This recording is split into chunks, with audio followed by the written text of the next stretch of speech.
So I took a second just to write down how my mental thoughts have been the past couple of months and like where I've been. And it's something we rarely do as men. It's so rare we do just analyze where we've been at and just be truthful with ourselves. And I I honestly just want to make this video so it can possibly hit someone that needs to hear it and maybe help someone out who is feeling this way. But I think it's difficult even saying this like ever since I've like opened up about it, but just self deletion thoughts, suicidal thoughts. It's something big. It's something that shouldn't be ignored for anyone.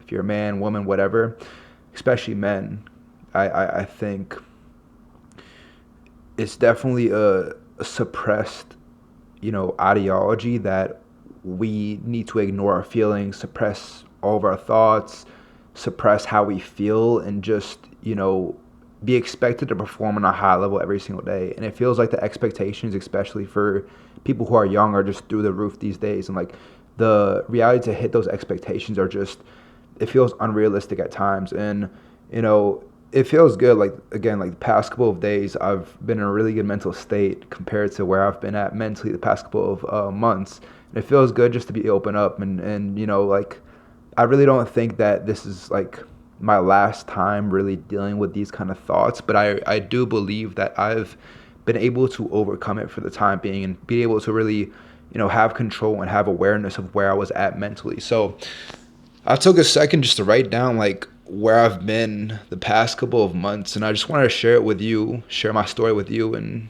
hopefully this could help you out. But I moved to Miami, Florida, which is where I'm at right now, Miami, Florida. I moved in September of 2025. I moved at 20 years old, very young, very ambitious, very spontaneous. It was a 2 week gap between me initially having the thought pop up in my head of me wanting to move to Miami and me actually making the move down here. And, you know, very spontaneous. And it was very, very, I definitely had to deal with a lot of problems along the way because it was such a quick decision. In all honesty, and this is important for the context of the story, but in all honesty, I wasn't financially able to really sustain a good lifestyle there. And like, I, like, about Miami, like you very well know what the expected lifestyle is for someone who's 21 years old, right? Bars, clubs, high-end dinners, driving around supercars, right? Living in like really cool places, having all these nice, nice amenities, nice materialistic objects. And, you know, I just didn't want to get consumed in the vices. So I was very good when it came to staying disciplined in Miami. Like I really didn't go out to bars. I really didn't go out to clubs at all. In fact, the first time I've lived here in 6 months, I went out to the bar for maybe like 20 minutes with some guys I was with last weekend, which it was a good experience. Like I definitely don't drink. I definitely don't do any drugs, but just a good experience to kind of like pop that social, experience, I guess you could say. But I moved down here with some people. Again, spontaneous decision. I moved down here with some people initially when I moved here, and like for 2 months I was living with these people, and I even that was like a pretty bad experience. It was very, very, the place I lived in was the hood. It was very rough. The people I was staying with, like they were kind to me, but it was just a really bad environment. Like I even have pictures on my phone, which I'm gonna pull up because I remember the exact date, and I can continue talking while I find it. But November of 2025, when I moved there, when I moved out, sorry. So look, so like, I maybe this is just me, but like, little things like the dishes were just like always not done right, and what this did, it caused a lot of cockroaches. So like every single morning, because I was so disciplined, right? Every single morning when I would wake up and do my push-ups outside, like part of my morning routine on my IG stories, I just post my push-ups, like wake up, start the day, and I just have to avoid the cockroaches, bro, like these huge ass cockroaches. And then also like if you've ever had a roommate like playing that game of never taking out the trash, and like it would just pile up, and of course like this really caused problems with bugs. This is a good picture that provides context, but This picture was like a guest room, was supposed to be a guest room that one of the guys I stayed with, he tore it down, which was, he tore down that room because he was pissed with the landlord, and the landlord took it on me because I was affiliated with him, and therefore, with 3 days left to find a place for the month, my landlord kicked me out when I had a month left of my lease. So I was like in a really bad position. And even like, day drinkers that I was with, like, it was just not a good position to be in. So like I was fighting like hell. I guess that was like my first problem that I had to overcome. Like I was fighting like hell to get out of that situation. Like I was with really bad people that I didn't want to be a part of. I didn't really entertain the vices, but like you are a product of your environment, and like it's like you're just like swimming up a uphill current, or you're fighting an uphill battle, right? Like you are in an environment that doesn't breed productivity, that doesn't breed like good habits, and you're trying to do something that is good. Like you're just going against the current, and like it was just mentally exhausting. Like I was so burnt out, and luckily I was able to like my mom is my hero. Like my mom has done amazing things for me, but one of the best things that she's done for me, especially in my 20s, is in a time where I was like financially tight, she was able to help me out. Securing a better spot where I could be safe. Like when I moved here, I was sleeping on the floor. Like this is my apartment right now, like in a pretty nice, like a secure place, like pretty safe. But like I would just sleep on the floor the past couple, the first week I was here, like eating dinner on the floor, and I was just so happy because I was in an environment of my own, under a roof that was safe. I could park my car in a place that was safe. Cockroaches couldn't climb up, 51 floors, which I'm up. And I was so happy about that. And, every season of life you go through, you're going to go through like the rainy season, right? And I didn't know I was getting myself into this season of life, but just the isolation was tough. At the time, a business that I was running, which was the reason why I moved down to Miami, was just not doing good at all. I was really struggling with it. Like I had some really great months, and then some months were just like I was contemplating and questioning everything. And because like, and I'm reading off like what I wrote here, but because that business wasn't really doing as well as I wanted it to, and like I just had no social life at all, so I was just cooped up in my apartment 24/7. I really just started to let go of what I built myself up with, which was self-improvement. Like little habits, like reading books, like all of these amazing books that I have right here, right? Transurfing in 78 Days by Adam Zeland, Winning by Tim Grover, The Power of One More by Ed Milet. All these amazing books, like just for example, little habits like that: waking up early, training hard, tracking my macros, and even like personal vices. And this is something that I opened up with for the first time, honestly, but relapsing on porn. It's hard to admit that as a 21-year-old, but like it's something I only found myself struggling with when I was a lot younger, but I just relapsed on it because I was in a isolated bubble, and I just got constantly like consumed with just letting go of self-improvement and just doing the bare minimum every single day just to survive. I just felt like I was surviving, honestly, and it was just burning me the fuck out. Like even as of recently, like this is still something I'm overcoming as of right now. But like even as of recently, like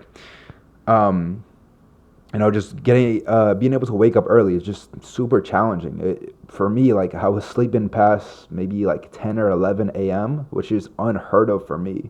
Like I used to be the type that was waking up at 4 a.m. every single day, and because I was so burnt out, because I just lost what it meant to self-improve. I lost myself. Because if you don't have yourself, you truly have nothing in this world at all. And, going on like with really where I really had a hard time, but I would just question constantly. I contemplate constantly. I just overthink everything. And, I live on a high floor, and it's hard at night because I have this balcony. Like I got this apartment for the balcony view, and it's beautiful. But on the flip side, like you're looking down the balcony, and I'm just thinking like, some nights just literally crying over the balcony. I'm just thinking like, okay, how nice would it be if just all of the anxiety would end, all of the depression would end, all of the stress would end. Like how great would that feel if it just would all stop? Like there's nights, bro, where I literally wake up at 2 or 3 in the morning and I just can't fucking go back to sleep because I'm so fucking anxious. So fucking anxious. Like, am I doing enough? Is what I'm doing right now, is this truly impactful? Is this truly the right move for me? And it's just those questions, like those questioning thoughts that lead me to be stressed all the time, never feeling like I'm doing enough, not tight with my diet, not tight with my training, and just like really just hate my own body, just hate my own life. That I truly, and this as well, right? Not just like self-deletion thoughts, suicidal thoughts. Like I live next to a prison. I know, right? Prison. It's a high-rise prison, by the way. In Miami, we do things like that. High-rise prison. Like you know, it's a prison because it has like the little slitted windows. And generally, like I look at the prison, I'm like, damn, how nice would it be to be in there? I wouldn't have any responsibilities. I wouldn't have to worry about my phone. Wouldn't have to check any texts. Wouldn't be stressed at all. Wouldn't be anxious because time would be my best friend. Time would be the only thing I'm thinking about. And I'd just be thinking like, damn, how nice would that be if I was just like in that prison cell where I don't know what's happening in the outside world. Like I'm literally just, it's that cell and that's it. It's tough. It really is tough.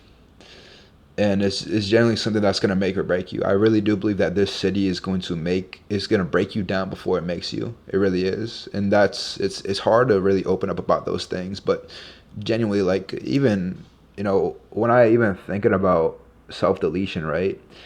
I worked a security job back in high school, and like the security guard that I would like take his shift, like we would switch out.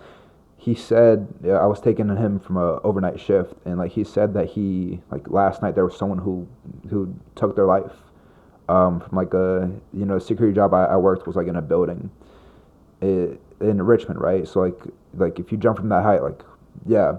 And this guy who took his own life, when he jumped, like, he didn't splat, like he kind of like swelled up like a balloon. And like, I don't know, like, when I think about 51 floors, I just thought about that. And it's just honestly, all I really thought about was just like for it just to stop. Just stress stop, overthinking stop. Anxiety is a bitch, bro. Anxiety is a bitch. Anxiety is a bitch, bro. Like, I'm telling you, fucking, I can't sit still, bro. Like, I researched everything. I was like, there's this one thing, and I still get it sometimes to this day. Like, I don't know if this is truly based off anxiety. I really believe this is. Like, if you were anxious because I, like, went through all these different kind of solutions, like, is my diet in check or my legs inflamed? But like my legs, right? Whenever I try to go to sleep at night and like even if I'm exhausted, I just cannot stop moving my legs. That was like the worst thing. Like I lost so much sleep over that. So much sleep. Like my body was physically just not able to go to sleep. Just wasn't. And I guess that's what inevitably led to me just burning out and just like sleeping a lot. Was that I just felt so burnt out physically. So that was definitely one thing that I still kind of struggle with to this day, but like I do feel some control over it because as of now, like my nightly routine, which I fucking love, and like again, self-improvement, prioritize yourself because without yourself you are nothing.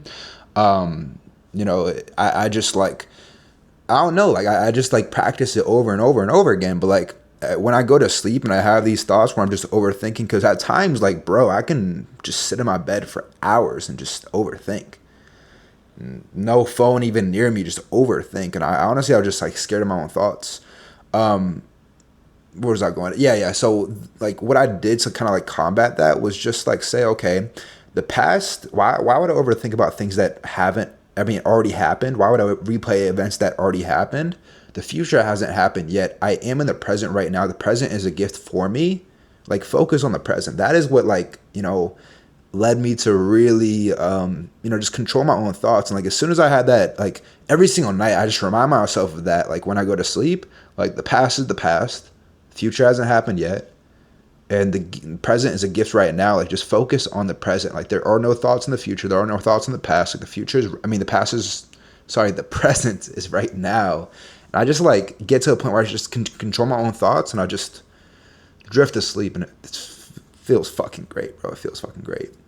But again, like without yourself, bro, you are nothing. You have nothing. There is no world. There is nothing without you. And if you can't prioritize yourself, like you are nothing. And that's truly what this time has really, brought me to realize. And also like how grateful I am, how blessed am I to be able to be in this position where I can get in a make or break situation to really build myself up or tear myself down and really analyze and isolate my thoughts, my own internal wars that I need to go through personally to become a better man. Because the way I like to think about it, right? There is a reality of you where you are doing everything that you want to, like your dream reality, right? Just think about how many people that person could impact on a positive level. And every time I remind myself, like, you need to become that person so others can see what you have overcame and you can help others achieve things that you once used to struggle with. Dude, it's such a good motivator. It's such a good why. Like, so many people need to hear your message. So many people need the best version of you. Why should you give up? Why? That's what I remind myself of, bro. That's truly my why. It's like, people need to see the best version of me. And again, like how blessed am I? And like, I think the real me overcoming this was this weekend, bro. Like I was able to meet up with a lot of like-minded guys. Like I had a community event happen here in Miami. Guys I've never met before. And I just like, honestly, because anytime you meet someone that you've never met before, like a cold approach, right? You're pretty fucking anxious.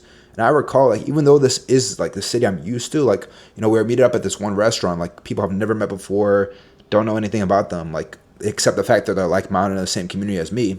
Like I was super anxious, but then I was like, if I put my head to my pillow tonight and I choose not to go to that dinner, how will I feel the next day? Did I do everything in my power to become a better version of me and work on my weaknesses?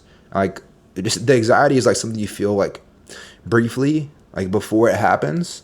It's mostly like a defense mechanism. It truly is. Like your brain is using anxiety as a defense mechanism to really, of something that maybe you have a prior experience of, like it hasn't worked well for you. You fear rejection. You fear maybe doubts, right? Doubts of this happening in the way you want it to. So your brain starts to give you anxiety because of this. And like when you do feel that anxiety, like really get like program your or like tell yourself that this is a signal of growth. Anxiety is a signal of growth. Again, like it's your brain trying to tell you that this is it's your brain trying to tell you that, like, based on prior experiences that you've had, this might not go the way you want it to. It's preparing you for rejection, preparing you for something that you don't want to happen, when in reality it's truly not going to happen. When in reality, like you're probably fine, bro. You're probably fine. But yeah, like this weekend was great, and I've really like just I've been in isolation past 6 months, like really being able to bond with some guys that I've never met before, like spent the whole weekend with them. And last point I kind of want to end off on is like I'm fucking smiling. My soul's smiling right now because I had a great fucking weekend. Last point I want to end on is like, I don't think you can live a balanced life ever, but if you do have a protocol put in place to sustain your personal development and sustain your growth, then you will be who you want to be. Because I'll give you an example. Like this weekend, of course, I have habits where I wake up early, train, eat a good meal, do my work for the day, and then, I finish up at night. And this weekend, like completely off track, I've never been out of my apartment past 11 p.m. And bro, there were 2 nights back to back where I didn't get back until like 2, 3 a.m. And I don't regret a damn thing. Like that was great. That was so fucking cool that I was hanging out with guys, having some nice dinners, just genuine deep conversations, just good laughs. That was the fucking world to me, bro. That was great. And if it comes at the sacrifice of your habits for a weekend, then the ROI is fucking worth it. The ROI is fucking worth it. And it's truly like, if you try to force a balanced lifestyle within your own personal development, it will come at the sacrifice of some opportunities. Which is why, like, you need to become like, you need to have something sustainable that is flexible in the way that, you know, it adapts to what season of life you're in right now, but it doesn't like control your entire season of life. Like, it doesn't dictate your entire schedule, but it's flexible and it's adaptable based on what you need to prioritize most. For me, it was my social life. I need to prioritize my social life for a little bit, so I kind of broke that bubble. My habits took a sacrifice because of it, but I know exactly how to bounce back.